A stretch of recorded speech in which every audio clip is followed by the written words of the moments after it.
and welcome back to Keep It Simple. In today's video, we're going to be talking about Newton's laws of motion and what they are. So, let's get started. So first you need to know that there are three laws. The first law is the law of inertia. The second law is the law of F equals ma, or force equals mass times acceleration. And the third law is the law of action and reaction forces. So first let's go to the first law. So Newton's first law of motion is called the law of inertia. And you might be wondering, what is inertia and what does it have to do with Newton's laws? Well, inertia is the resistance of an object to move. It depends on the factor mass. So that's what that is. And then let's talk about the actual law.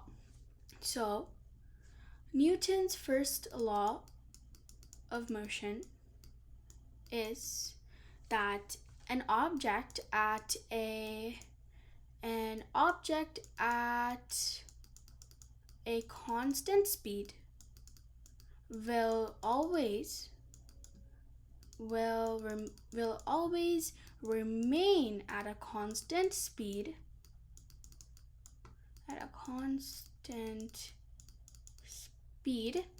unless it is acted upon by an outside force. Unless it is acted upon by an outside force. So for example, let's say we have maybe like a box, and there's a person moving the box.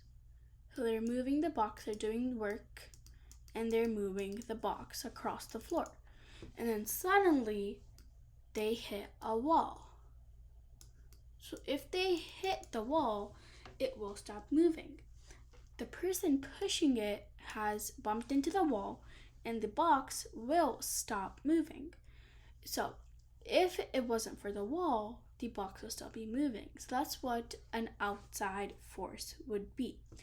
It's the same thing. So let's say there's a ball and it's moving across the floor, and then it suddenly hits a person or even a wall, anything. If it hits anything, this will be the outside force.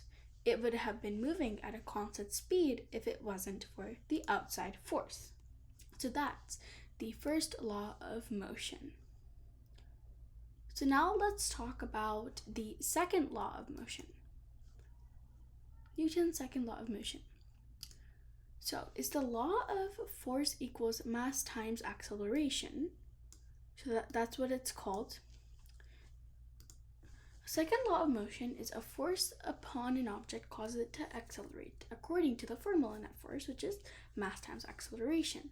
So basically what they're saying is just to say we have this box and we want this box to move. In order for us to find the force, in order for us to find the force of the box, we're going to have to do our formula, which would be mass times acceleration. So in order to find the force of the box, we have to do mass times acceleration. So the formula for force would be F equals ma. That's what they're stating in the second law. Now let's move on to the last and final law, the third law of motion. It's the law of action and reaction. So for example, this is a ball, and then there's a baseball bat. I'm not really good at drawing, but let's just call this a baseball bat. So like this. Let's just call this the bat, and this is the ball. The bat will hit the ball and then the ball will also hit the bat. So when you're, just to say you're using a tennis racket, just pretend we're using a tennis racket, and here's the tennis racket. There's a ball. When you bounce the ball on it, when you hit the racket up towards the ball is also hitting back on the tennis racket. So for every action, there's an equal and opposite reaction. There's also many other examples to this, like the one we used for the first law can also be it. We have a ball, and then it's moving, and then it hits a wall. Let's say it hits a wall. The ball is moving and it hits a wall, so the force that the ball hits on the wall is also giving it back to the ball. So that's how action and reaction works. So for every action, there's an equal and opposite reaction.